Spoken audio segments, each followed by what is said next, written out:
Welcome back. We are live again here. Let's go directly into our next panel talk. Democratic Digitalization, which will be moderated by Jeff Risom, the Chief Innovation Officer of Gehl. Take it away, Jeff. Great. Thank you. So this shift towards, we talked before about health, and now we want to add other layers of complexity to this question. So we know that generally digitalization has made, in theory, access to information, whether that be around health, COVID data, power, and influence more generally. Potentially digitalization makes that much more democratic. But the question is who really has access to that information and knowledge? How is the balance defined between public and private? And those questions have always sort of been in our mind, but now the COVID pandemic has, I think, given us a very common platform in which to discuss it. So in this session, we're going to talk about everything from contact tracing to supporting local business to leveraging massive smart city data and more through two conversations. And this first conversation will be 30 minutes. We'll do our best to stay on time. With Nanna Skovgaard and sorry, I did my English there, and Kåre Løvgren, two very easy to pronounce names in English. And what we want to do is actually make this as conversational as possible. So with maybe there'll be a question, maybe they won't be. It needs to be really burning to jump in, but otherwise we'll, I think, just keep it between us. So this first conversation, Nanna, I think we'll start with you. You're the head of division, worked with infrastructure and cybersecurity at the Danish Ministry of Health. You've really led a lot of both the Smittestop app, which we can talk about, as well as the broader Danish digital health approach to COVID. So I'll start with you. Are things working? Is this digital strategy working as you had intended, and what were those original intentions? That's a nice open question. Yes. So first, I think when you work with digitalization in general, and especially when trying to handling the pandemic, it's not like, yes, it works, or no, it does not work. It's like we are somewhere on a road and we're trying to handle the problems that are at hand, trying to deliver, like we're at this phase now, so this is the set of problems that we're trying to manage. Yeah. When it comes to the Smittestop app, and I guess we should say that in English, right? I mean, so this is contact tracing. This is trying to say, how do we stop the spread of COVID through an app? Can you show it? Because I left my phone outside, and I just, I think it would be like a nice feature with this in this Nanna, conversation. I do not have it on my phone. That is I'm going to leave this room immediately. And that's one question that I want to come back to. This is like a very interesting discussion. How many people here have it on their phone?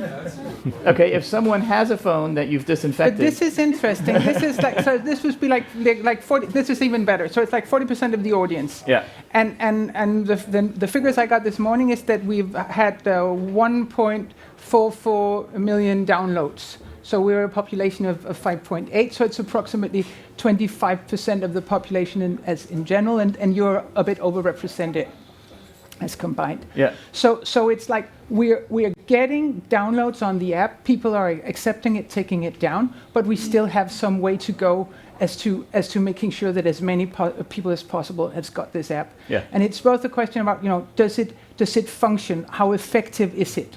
And it's a question of privacy concerns. So will I accept, like you said, the shift between your private sphere and your public sphere? Will I accept that as part of my personal COVID-19 strategy, I have an app that I've downloaded in my pocket? And I accept that to use this technology, I find it... I'm reassured that it's privacy oriented, and I'm reassured that it's effective. But to be fair, so I have looked at all of the privacy rules, and of course it's airtight. I mean, you've got randomized IDs that are generated. It's very, very clear that there's no way, given the tools we have today, for anyone's privacy to be violated. But I have heard folks say, and Kåre might get into this too, number one, it just drains the hell out of your battery. But you don't know this. This guy, he's heard it. I don't know it. That's totally true. He's read it somewhere on the internet. That's right. That it's probably... And Kåre told me that as well. But you're totally right. That's right. No, but I think, okay, so I'll get back to... Yeah. This is a nice conversation. Yeah, exactly. Already off to a good start, Nanna. This is great. So I just wanted to mention, so we'd say that the technology, basically the technology is working. We've taken down a technology that's provided by Google and Apple, and the point being it's the most effective when it comes to contact tracing, and it's the most effective when it comes to privacy, and it's the most effective when it comes to being able to, in a longer term perspective, share data with citizens outside of Denmark, so that we'll be able to travel between larger cities in the future to keep our societies open. That's what we strive to get. So the basic technology with a lot of ads, we think it's working, and we really want people to think that it's relevant for them to use. That's what's your first point. I think one point could be, we entered this room with all these, what do you call it in English? Masks.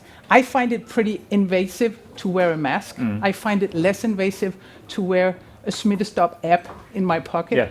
And even though it might drain some of my battery, I find that, like, from a cost-benefit perspective, I find that it's less intrusive than having me staying at home. A great point. That would be like something we could discuss. But why haven't people... So we have been mandated in Denmark, you have to wear a mask on public transit and now indoors. And that's true in many places in the world. Why haven't we mandated that people have to download the app? Okay, so... I think maybe we should introduce Kåre as well. but this is Kåre, why haven't we asked people to mandate that they download the app? Kåre, you're a program manager at a medical device company, as well as a representative from IDA, Network of IT Professionals, really working to exchange knowledge between IT tools across Denmark. So I'll ask you the question then. Why shouldn't we mandate that everyone downloads the app in the same way that we mandate very specific behavior around masks and other things? That's because it might be airtight, as you said, and might be safe and so on. But the overall view in most of Europe, compared to Asia, United States, is your data is your own. It's not the state's data. It's your own data. Even if it's just a tiny little bit, it's a principle that we have in Europe, that most of Europe at least, that if there's data about a specific person, that data belongs to that person. That's what most people think. So if you mandate this, you take a property away from a person, which is just a bits and bytes in this case, but you take it away by law and give it to the state. So typically... So it tips the balance from you own your own data to now we own your data. So before March 2020, we would say, well, it's my right to travel to anywhere I want to in the world, to go into whatever country I choose to be able to go in outside of our borders. But given the seriousness of the pandemic, we said no. Countries around the world closed. So why is closing borders or limiting travel a less of an infringement on freedoms than it is to say you need to share your data about your illnesses? But listen, you are not sharing your data. Oh, sorry. And you're not sharing your data about your illnesses. This is like, it's a very... Well, about where you are in the world. No, that's but you're not even sharing the data about where you are. This is very important. This is not a health app. Nope. It's not about health data. It's an app for citizens who has their everyday life in cities, living together, and who wants to... For me, this was also like, I really like this theme about digitalization and democratization. And I think the Smittestop app is basically, it's a stupid app.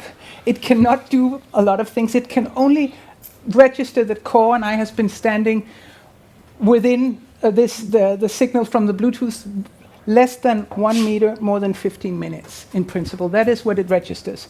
And this makes sense if we are in theaters or we're in public transportations or if we're in restaurants. If Kåre and I, we knew each other, then I would call Kåre and said, Kåre, I've been infected with COVID-19, pay attention. But if Kåre and I, we don't know each other, then the thing that I just think it's a great thing. Yeah, so it's a great thing. Why didn't we told everyone to do it? I can notify Kåre that there's that he might be infected.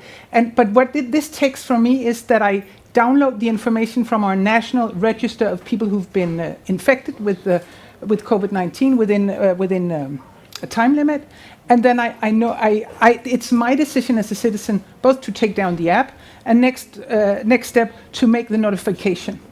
So and you cannot tell people that this is something they should do. They have to get it.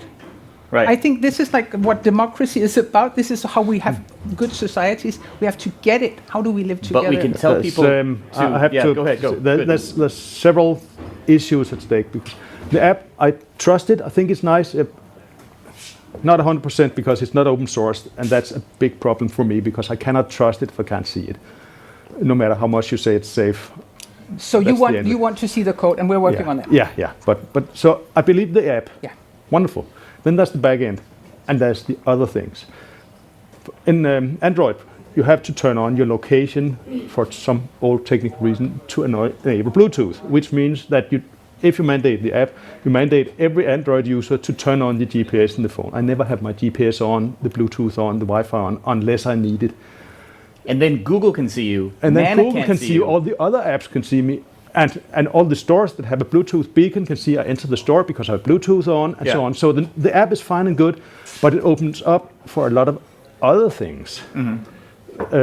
And this turn on location kind of thing, I had a look as preparation for today through Apple and Google's app stores, and there were so many comments in Google's app store. Why do I have to turn on location? And there's once in a while there's somebody from your department answering because Google have bundled it with Bluetooth and location.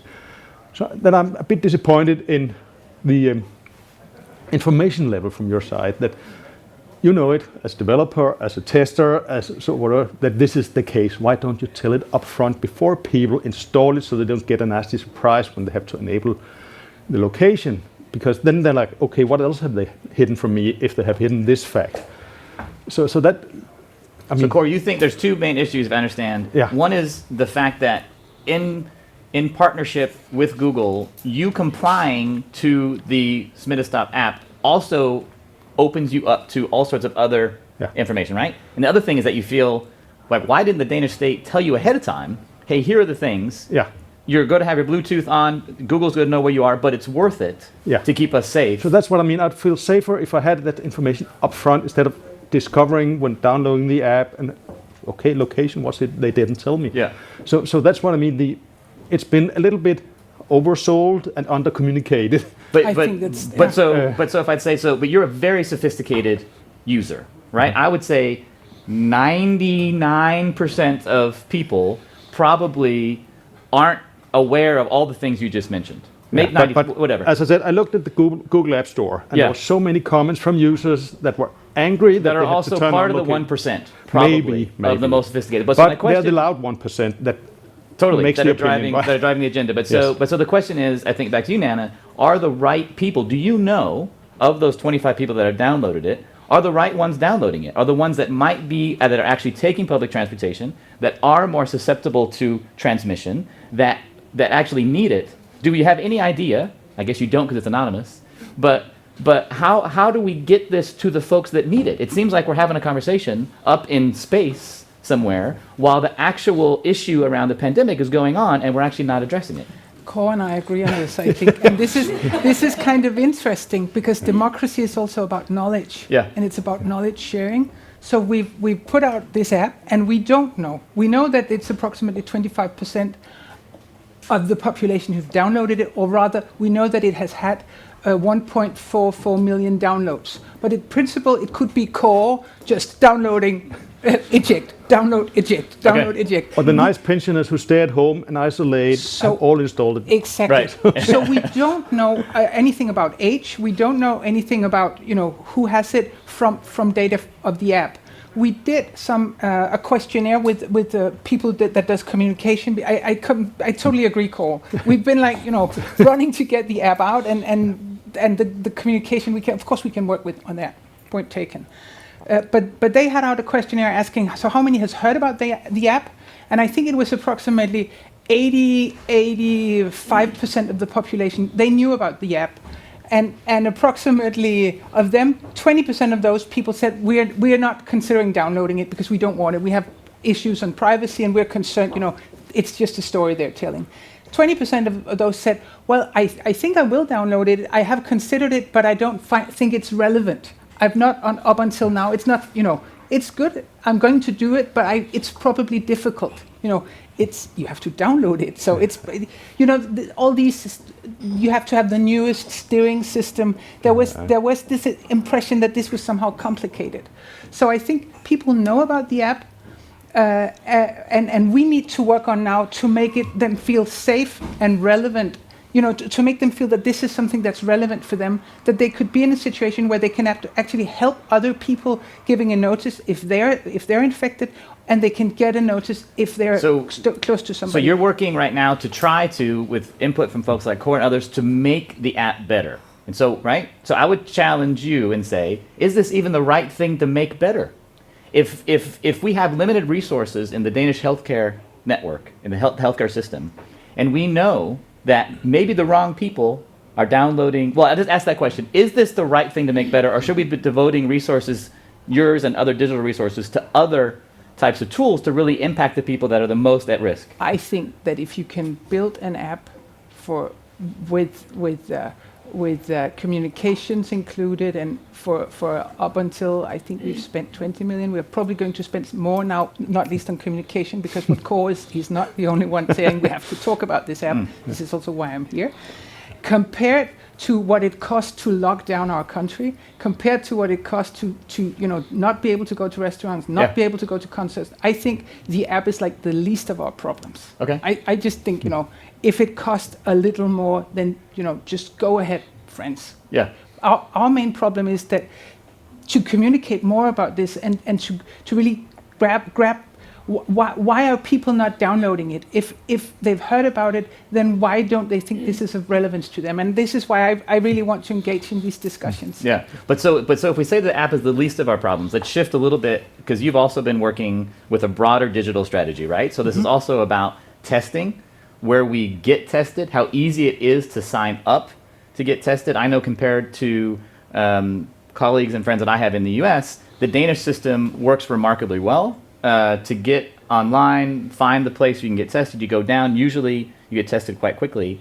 Do you agree with that, or how is the testing strategy working, I guess, from your point of view? I think I'll just follow up on your comment before, is that I'm from software, so I know that first time you build something, it never works. But I feel that Corona, in so many areas, it's like a catalyst for things that are waiting to happen, for working from home or all kinds of things, including this public-private partnership with Google and Apple and so on. I see it as a very big experiment, because we don't know yet how big the effect is, and that's a question from me to you. What are your metrics to evaluate the effect you actually got after the fact, so you can make a better version 2 or learn something? Because great question, yeah. What I mean is, we might have effect, we might not, from the specific app, Smittestop, right now, but if we do it right, we have a huge learning experience from how can we do this with the public sector, the private sector, the people, not only for viruses, but all kinds of things. Yeah. So you can extract a lot of knowledge from making this app. Even if we turn out in the end to learn that we had absolutely no effect from the app itself, we still have a lot of bonus, because we learned something from creating the app and selling the app, pushing the app. So you had a great question there. What was the question? The question is, how have you prepared to evaluate, after a while, the effect of the app? Was it money well spent, or did it actually have a negative effect because of lots of false positives, negatives? I feel that there would be people out there say, I have the app, I'm safe, I don't have to isolate, and they behave differently because they have less. So how will you evaluate the success? Okay, the Smittestop app is not a tool in itself. It's one of the tools that we've got in our toolbox. It's a supplement to. But the name itself hints that you stop something. You should have called them Smitte tracing app, right? But then we had the word tracing, and then there were people. But go ahead. So it's a supplement to manual tracing, to isolation, to testing, to keep vulnerable people, giving them tools so that they can stay at home, getting a video consultation with their general practitioner, one of the things we put in place. Yes. So it's very important that the app itself is not like a stand-alone, this is like the Danish strategy. It's one of many tools. I think that's very important. Secondly, how are we going to evaluate it? What we try to do is, we know how many downloads we've got, And when people go to take a test, have you been doing your corona, booking a test on coronaprøver? So it's, I think we test approximately 50,000 people every day.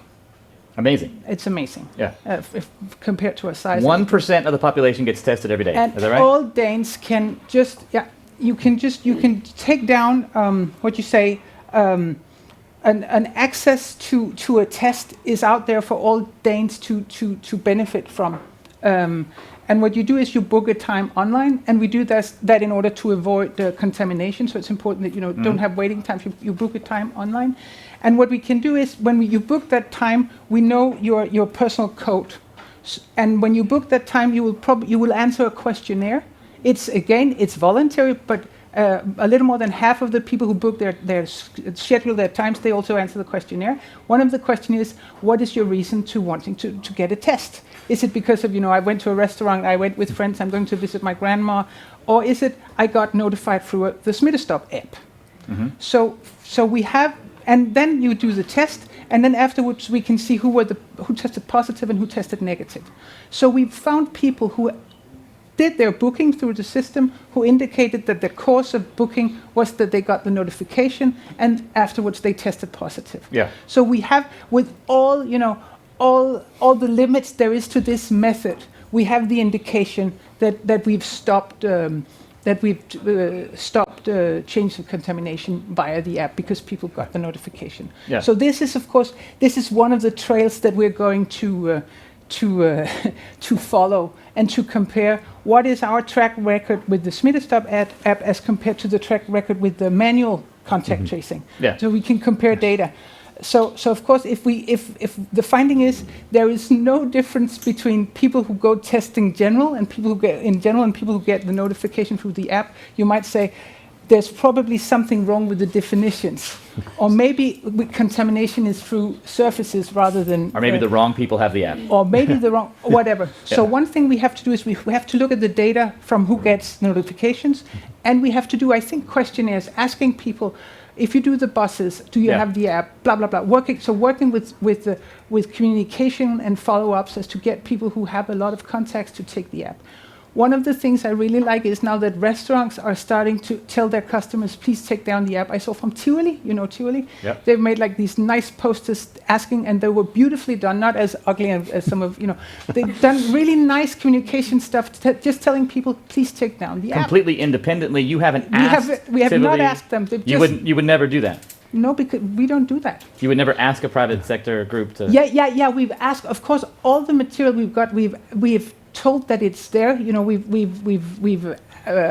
made it available. We've made it available. Yeah. Exactly. Okay, so is that an answer? That's a good answer. So okay, so the next kind of pivot here. So now it's 2023. COVID's whatever. It's still there. It's different in 2023. What has COVID-22 in 22 has what? Yeah. How? In what ways has our health system become smarter, more efficient, more impactful, more democratic, potentially, from the lessons that we learn now? Like, what is the long-term ramifications or applications of this intense effort now in the future? I think what Kåre said exactly, that we've had this sense that if we have like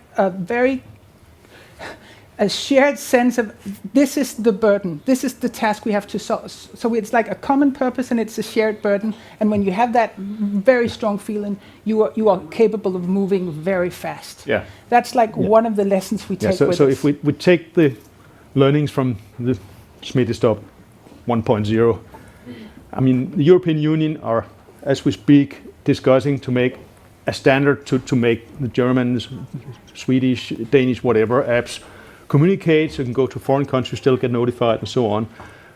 In 2023, all of this will be in place.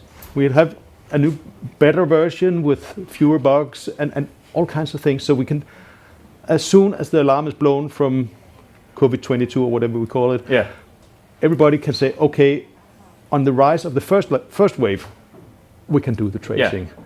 If we find out it had an effect. So for if not, we won't waste money on it. For pandemics, we're going to be really well prepared. Yeah. Right? And my question is, what about general health? Even broader, we'll have a better knowledge of how to share health data with the public sector, with private sector, and I think we'll have had that discussion. Yeah. I think there are two things. What you said, Kåre, about that it's like the pandemic. Some of the things that were already waiting to happen, that they are being catalyzed by this. I think this is very true. Like telehealthcare or home healthcare. Yeah. All of those were things we were working with, and we were trying to get the message through that this might be a good idea. And for instance, our general practitioners, they would say, I like this, and you're an architect, so I think you might like this argument as well. Good. That the general practitioners would say we don't like video consultations as compared to physical consultations because we like the interaction, the physical contact with the patient coming into our clinic.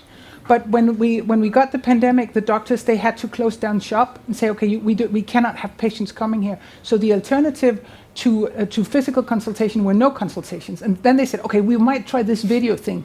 We put it in place. We have an app. I have another app. It's called My Doctor, and we installed the video functionality into that app for all Danes, all general practitioners throughout the country. And now the general practitioners, they said, okay, I can see a patient who would elsewise not come into my clinic, and I've noticed something, and that is when I see the patient in context, not in my clinic, but in his or her home, it gives me an impression as to what is this kind of person. Is it a tidy home? Is it, what does it look like? Well, that's interesting. So now all of a sudden you get more insight that you could potentially stereotype or potentially use your... The doctors have the ability to evaluate that? They get like another tool, they get another instrument. So they say we will never do video consultations as like, we will never shift from the physical thing to the videos, but we will use this as another tool in our toolbox. And of course, some patients would say, it's actually easier for me just to stay at home. Yeah. Because it's more convenient for me than to have to go to your consultation. So they will get more patients in contact than they would get otherwise. Does that begin to democratize health? Would that help health inequalities? Of course it will. Yeah. So it's just to say, it's like it's Kåre's point that some of the things that were waiting to happen and that we were already trying to work with strategically, we get some insights on that now. And I don't think we're going to go back. We're not going to go back. No.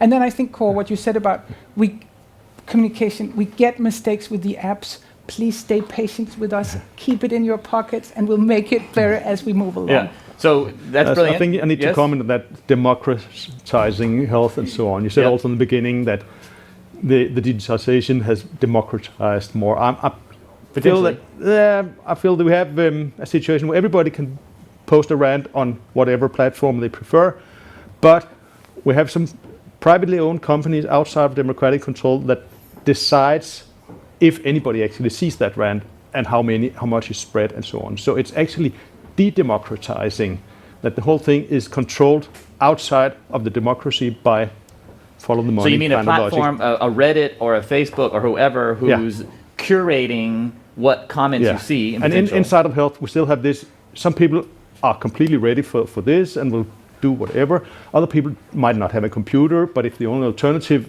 is the video consultation, they won't get any healthcare and so on. So we need to take everybody into account, even the old man who doesn't have a computer or the person who's scared of bits and bytes or whatever. Yeah. So one size does not fit all. Exactly. We always need to have an alternative to the app or to the video consultation and It's and so another on. tool in your toolbox. Exactly. Yeah. So we're going to be so I don't want to put words in your mouth, but we have to sort of wrap up. But are you both optimistic then? This incredible strain on our healthcare system and our society in general, potentially, if we do some of the things you guys are doing, we will be in a better place, health-wise, democracy-wise, in 2023 than we are today.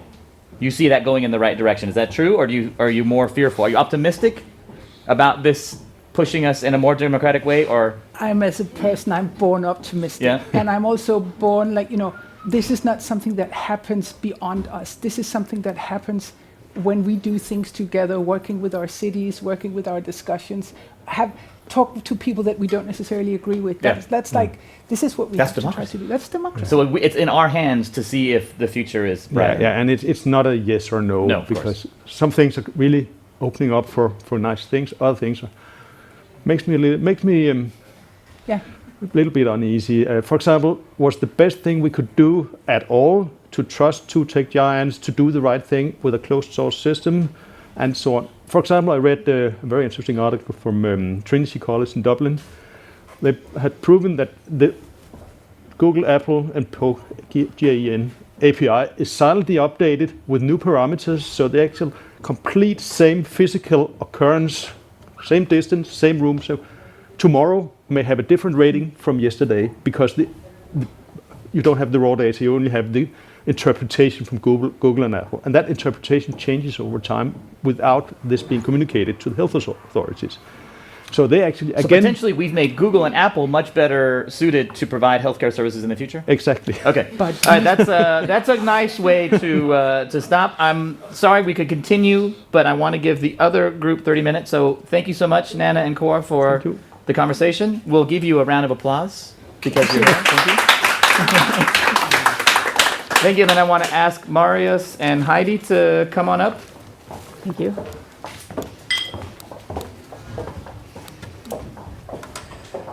All right, so part 2 of this, my iPad notes so brilliantly made here. Sorry, 1 second.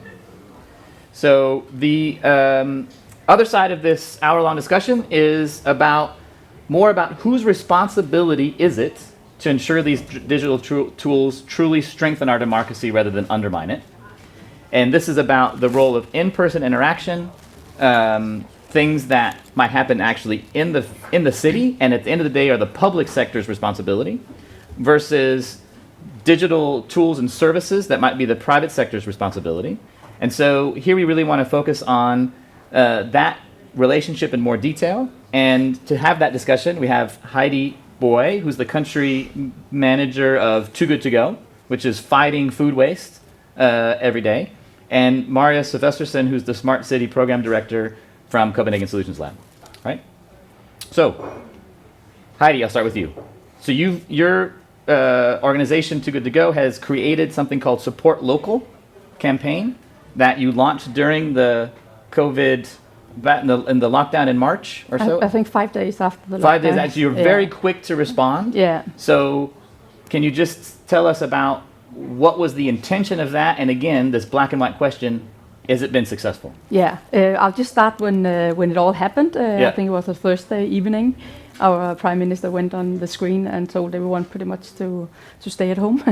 And also all the restaurants, hotels, cafes to lock down. Yeah. And the day after in the office, we talked about our main partners is the cafes, restaurants, the hotels. These are the ones in the app that we help to get rid of all their food waste by putting their food in the app and having the people come and get the food. Yeah. And we have 1.9 million downloads in Denmark. So more than the Smittestop. A little bit more than Smittestop, not to compete with that one. No, only about 700,000 more. That's but we also been 4 years in the market.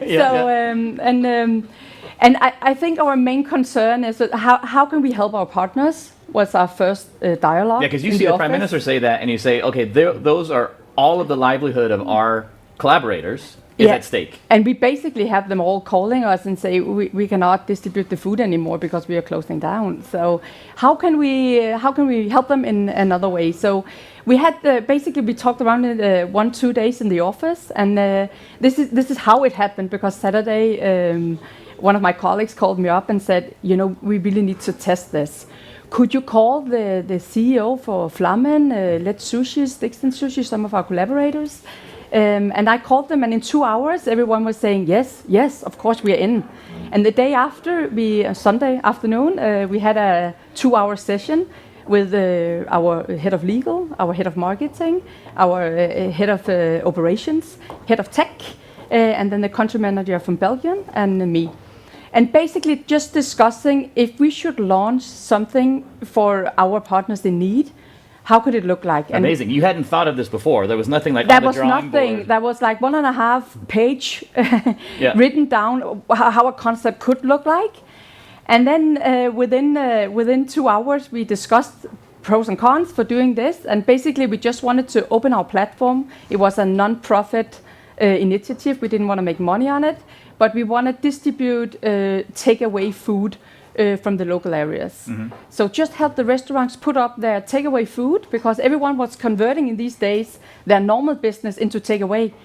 So just having our platform open for that. So you usually work with the food waste portion, but now you're saying that the vision for this was also to help with the food consumption portion, making it easier to shift to takeaway. Just the takeaway. How can Yeah. we make the consumers go and get the takeaway? Yeah.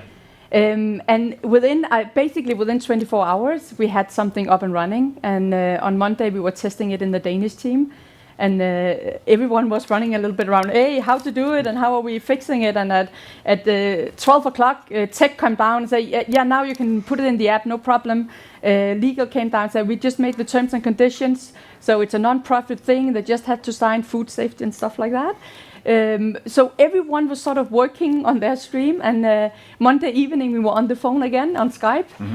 Talking, how did it go the first day? Are people up for it? Are the restaurants keen on it? How's it going in the app? Everything. And I think Wednesday we did a pilot test evaluation, and then all the markets were launching these initiatives. And did you call Copenhagen City or Marius or anyone in the public sector and say, help us? I'm curious, did you say, okay, for takeaway to work, maybe there's going to be more outdoor lines, there's going to be, did that cross your mind at all? Was it anything about? To be frank, no. No. Yeah. But to be honest, there were many restaurants, cafes suffering that was not in our app. So it could have been a good option. Yeah, but it never to crossed your widen mind. the concept. No, that's fair enough. Yeah. So, and how is it, I don't mean to put you on the spot there, I was just curious. So, but then now 7 months later, are people still using the support local, or is that kind of? We closed it down after a couple of months because the restaurants started to open up normally. Yeah. So now everything is back to normal. Yeah. Great. Marius, would you have liked to have gotten a call from Heidi? Or if she called you, would you have said, great, Heidi, why are you calling me? I can't do anything about this. Or would you have had something in your toolbox to support this? So basically, I always answer my phone, so of course I would have been. And I guess this example speaks to me of like the sheer speed and magnitude that you get in the private sector. And I guess as a civil servant, we have these longer planning processes. But having a pandemic situation, you need to move fast. And I guess one of the keys in working with public-private collaboration is to piggyback actually on some of the speed and scalability that you have in the private sector. So I would definitely like to be in touch with these cases. And I guess that's basically my daytime job, bridging public and private companies and institutions, making certain that we can actually do city development that is valid and viable. And so is there an example, COVID related or not, where, to make this more concrete, where in your role you have collaborated in the private sector to support a health or democratic initiative? Sure. Actually, I was thinking during the first part of the panel session, and my thought was going out to Nanna because we have been working with Google and received a lot of flack for doing that. And the case was we wanted to work with air quality. Gehl was involved as well, obviously. But we wanted to find out, so what would be a fitting way of actually learning what would be the air quality map of Copenhagen and other cities. And it was a huge success, but even though this area is not privacy sensitive in any way, there was still some doubts in the public room. Citizens wondering, why is the city collaborating with Google, even though it has nothing to do with an app or anything with them? Is that right? Yes, citizens and journalists and skepticists, of course, and we need to listen to them because they have a strong voice. But I guess it has to do with really deciphering, is this case that we're working on, is it privacy related or measuring air quality out in the urban scape, is that a whole different ballgame? Because I guess much of what goes on in cities is not really about sensitive information. Actually, we prefer not to get the sensitive information. We prefer privacy by design, so only getting data that is actually needful for us to have, and in 90 or 99% of the cases, we don't need any personal information because we need information about the city, about the mobility, about the climate and stuff like that. So, but that's part of the conversation, and I guess it's really important for us to be very clear and informative about why we collect data, for what cases, and how we are building a better city, also for the citizens. So Google came to you and said, hey, we want to start measuring air quality data in Copenhagen. Will you be our partner? And you said yes to that. And is that how it typically works? Where it would be, it wasn't Heidi calling you, it was Google calling you. Is where the private sector initiates and comes to you, or do you seek out certain private sector partners? Can you? We can, and they can, of course. So it's more like a dance.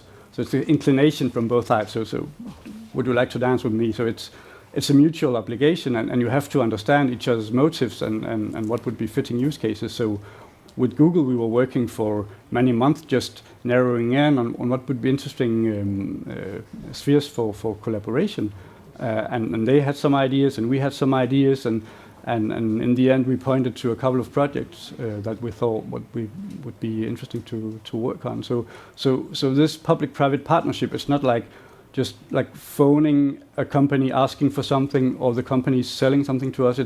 It's a mutual process, and it's all about like a trust and interaction. So it's much more gray than you describe. It's not either or. It's a combination actually. Yeah. Heidi, what are you thinking? Yeah, I think totally right. And I think the good part about being the public-private working together, that we have different strengths to bring into it. We might be agile, we might be easy to scale up, but you have a huge reach in the market, also knowing how to navigate in these different areas when we talk public sector. A good example is when we talk food waste. I like to talk food waste because it's a massive national problem. Yeah. 1/3 of all food is being wasted, which is nothing, you cannot talk about this is a public problem or a public-private problem. This is something we need to address. And we just talked before, went on the screen here, that if we talk food waste today, we are addressing the part that is easy to address in retail, in supermarkets. But if we look at food waste in the public sector, it's a massive problem. If we look at all the public canteens everywhere, and we are trying now, have a sneak peek to get into the public sphere to work with canteens, and it's super difficult for a private sector that is 4 years old, not used to working with the public sector, to get in there. So explain that a little bit. What makes it so much more difficult than working in the private sector? Because it's now you talked about dancing. It's a very different dance. Yeah, okay. And we might be dancing hip hop in the office, but this is so much Latino or something else. This is like a very slow waltz with the public sector. It's a very slow waltz. And it's, to be honest, when you come with high speed, with super scalability, we have all the big retailers, almost all the big retailers in our app addressing food waste. We have a lot of producers. We have the one that can actually just, so is it from speed? day to day, it's speed, but it's also complexity. That's complexity, more complex than the public sector. The public sector has the complexity. Yeah. So we are used to it being a little bit quick and dirty and easy to get into. And now we work with the public sector. We had a lot of dialogues. But explain that a little bit more. Is the complexity because you don't know who to talk to in the city, or because it's just larger? I mean, 60,000 people work in Copenhagen municipality, but I assume you don't. Do you work with any private sector companies that are that large? No, I think it's two things. It's first of all the complexity in who has the responsibility, and who can push something to, but also the complexity in terms of the law. What can they actually do and what can they not do? Because it is a different game when you play with the government. So you have a situation with the public sector, which I think is ironic, because the public sector is otherwise charged with taking away waste, right? Waste in all forms. But when you try to essentially go to the public sector and say, we want to not only help you waste less, but it's also basically, if you waste less, then you have less waste to dispose of. So you're coming with a double value proposition, right? Make one of your core jobs more efficient and waste less. And the public sector's like, we come with a green agenda, Yeah. and then we also come with some money they can earn on the food they throw out, basically. That the cities could. Yeah, Yeah, yeah. good So, earn. so there's no doubt. So you have it's a- 3 great incentives. Yeah. And they're still not quite able.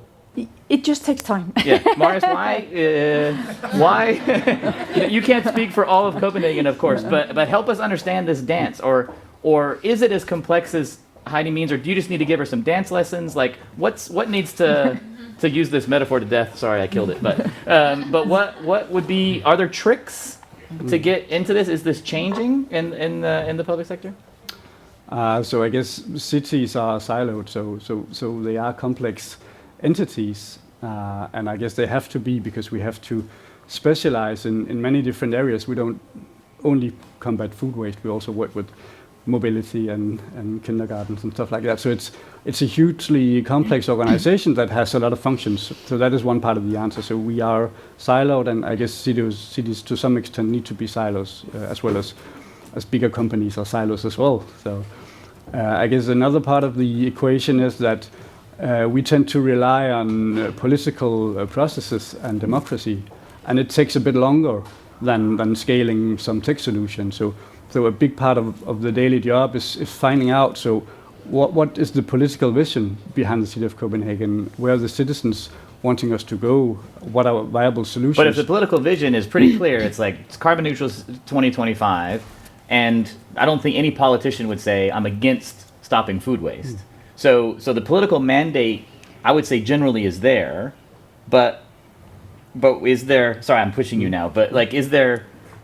Okay, let me frame it another way. I've been told this democratic question that you mentioned, where I've talked to public sector folks and say, hey, I have this idea. You can collaborate with this other group, a private group, to do this. And the folks in the city are saying, well, I don't want to be seen as favoring a particular company, or I need to go through a formal tendering process or something like that, right? And I guess I'd ask the question, whoa, if this is going to be a great thing for the green agenda of the city, does it matter if you're seen in terms of favoring someone who's just going to make your life a lot easier? Like, talk to me, but I know it's not that simple. So yeah, I guess for at least for the sake of my career, I would prefer that we do what we do is legal, actually. And it is part of the legal framework that we have to make certain that we don't give any special treatment to one particular company. Is that an outdated legal framework?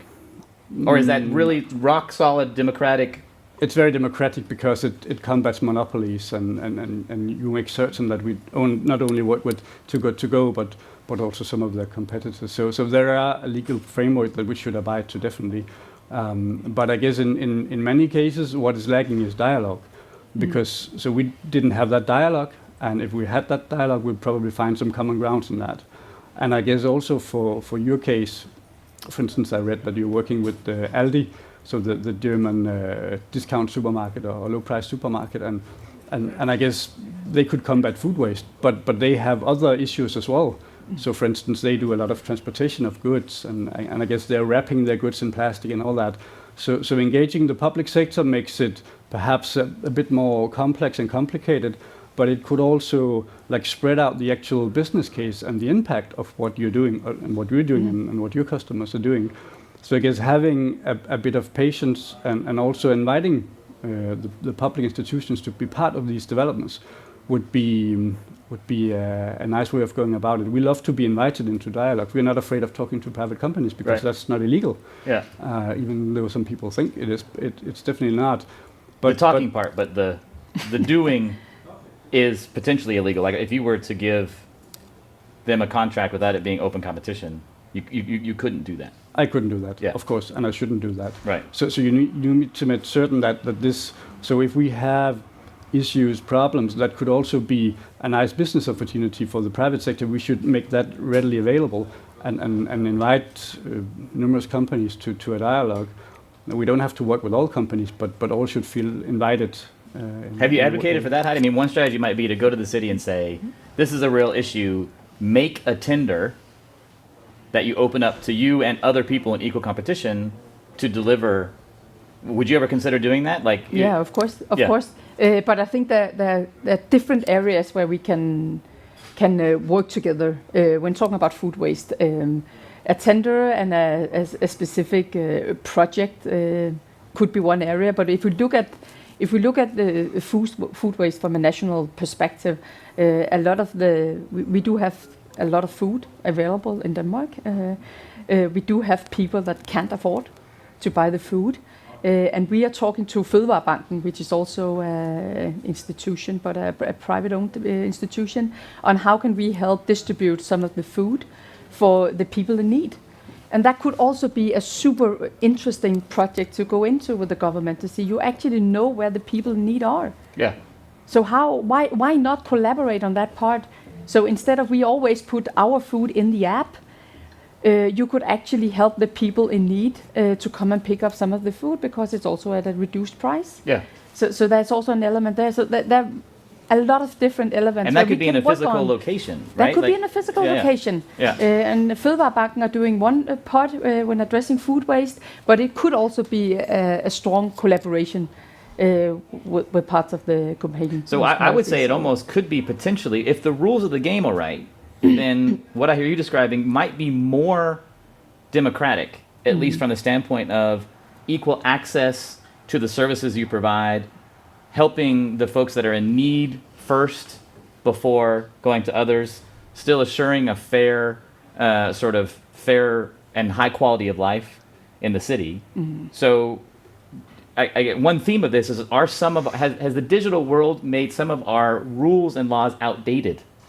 And I guess I would ask both of you, if we have the right intentions, the right partners, should we have also different rules and laws and ways in which the public sector should engage with the private sector? Or is that too crazy? It's a big question. It's a big answer for me. Yeah. Definitely, and also because if you look at green agendas in general, if you look at companies, they do a lot more than just sell products. They have big agendas around being more green, being more environmentally friendly and stuff like that. And that also means that collaboration can take many forms. So I think we need to stop thinking in a selling, buying deal, but there's so much more on the table you can collaborate around. Yeah. And therefore, yes, but it starts with the dialogue, and I think that's the main problem. For a lot of companies, the public is not top of mind. Right, so, and if we want the green agenda, which you mentioned, big, messy problems in the future, we might need some different constellations. But do you agree with that? Or do you think it's good how it is? I completely agree, and I guess it's completely within the legal framework that we have today, actually, because so nothing new gets out of a tender, actually. So tendering is pretty standard. So if you have like a very known problem and you have known solutions, you just buy stuff on the market. That works. Yeah. But what we're talking about here today is much more like next generation problems. It's green transition, food waste, stuff like that. That is wicked problems that we don't have a solution that is just sitting off the shelf that we can just take down and implement. So I wouldn't be able to go in to a tender on these issues, not on air quality, not on food waste, because it's still a bit immature. So we need to understand, as a public sector, we need to understand the actual problem and what we can do about it. And for that, there's no better tool than to have a dialogue with the most informed people that are working with this around the clock in the private sector and universities and elsewhere. And that's completely legit to work that way. And that's actually how we prefer to. And so so can we leverage this? Do you guys see momentum? Is the COVID crisis and the innovation that has been spurred from it, do you see that dance or that dialogue accelerating? Or are we all still busy just trying to keep our businesses alive and keep the public sector funded, that we're not seeing sort of innovation from this urgent crisis yet? Or is it there? Or you got too many things on your day job plate to start tackling these other issues? Yeah, it would be both answers, actually, because I guess a crisis is a nice push for innovation and development, but being really under gigantic pressure to combat this pandemic is not a nice working environment for doing long-term thinking. So you get like a bit of the way very quick, but I'm lacking some of the bigger visions behind that. So also going back to the former sessions, how can we learn from what has been going on during this pandemic situation? What measures and what designs and layouts of city has been interesting and socially beneficial for Copenhagen and other cities. So there's almost not enough time to learn from the innovations that we're doing at the moment because this is moving so rapidly. Is that true for you too, Heidi, or is this spurred innovation in a way? I think it's spurred innovation, and I see two tracks. I see the big track on how can we do something long term together. We say the bigger solutions for something, and then I see the small track, which is partnerships, small steps, a big impact. Instead of designing a full big 1 year thing, let's start small and scale up. And that I really see that in our business, how we get contacted by all kinds of different, often partners that's been a little bit in need in these times here. How can we do something together to help each other and to move the agenda in small steps? Yeah. So I definitely see a lot in that area. Yeah, both with, and now we're talking public sector very broadly, but is that with cities, or is that with, countries at the country level, or? That's a company level. Nobody from the public sector called me yet. No. But we would love to do something around that. But we also grab, what's around us, and so far it's a lot of private company partnerships. Yeah, that are how to growing. Move an agenda. Yeah. Yeah. Cool. I'm looking if there's any. No, good. We'll keep on. Just trying to wrap up a little bit. I think it's super interesting, and this is a giant challenge. And I guess what I'm trying to fish for, just to be clear, is almost the beginning of an agenda for how do we actually bring some of this agility into the public sector. How do we bring how do we also democratize private initiatives so we don't set ourselves up for monopolies? And I know it's impossible to come up with the ways to do that in a short period of time. But if we just think about vision, like the ideal type of partnership, Marius, if you look at after the pandemic's more over, 2023, is there sort of an amazing partnership idea that you have glowing in your head, law aside, that would be the most impactful for your mission? Sure. I guess what I have learned is the most important thing, and what makes companies work with us is not the ideas of change. It's more like the problems that we are owning actually. So we have an ambition to become CO2 neutral. To be carbon neutral by 2025, and we need to reuse waste, and we need to have green mobility and combat the heavy rains so it don't end up in the basements in Copenhagen. And all these issues are actually drivers for development and also for business cases in the private sector. So what I try to do is to be really sharp and focused on which of these wicked problems or mega problems in the urban environment are the most important. Where is the political vision? What does citizens expect from the next generation of Copenhagen urban planning? And use that as a way of steering. Because the worst thing we could do is just to do too many pilots and too much like free floating innovation. We need to really make certain that what we are inviting people to dance to this music should really be powerful, and it should have like a strong political mandate, and there should be plans and politics to back it. So too many small initiatives, like Heidi was saying, could just be diffused out into. They should be tied up on the climate resilience plan or the other plans that we are having in the city of Copenhagen, because that would be the ideal way of making certain that this also go to scale. Because that's the other difficult thing. So if we do a pilot, how we insert that this would actually be like a citywide solution at the end, instead of just having a sandbox over here. So that would be important for the private sector as well, that these problems are scalable. And Heidi, do you have any concrete advice to Marius, or not advice, but wishes to Marius or other public sector folks that you'd like to see in the future to make the dance go? Yeah, basically we want to play with everyone, as long as it's progressing and smooth, and there is some agility in it. I would say that, because we don't have massive amount of time or resources, because we are a scale-up company, full speed. So we have to find some kind of level to work together in. Yeah, good. Okay, well, I think I want to thank both of you, Heidi and Marius, and you all. I think that concludes this portion of democratizing our society through digital tools. We'll stop with that. Thank you both.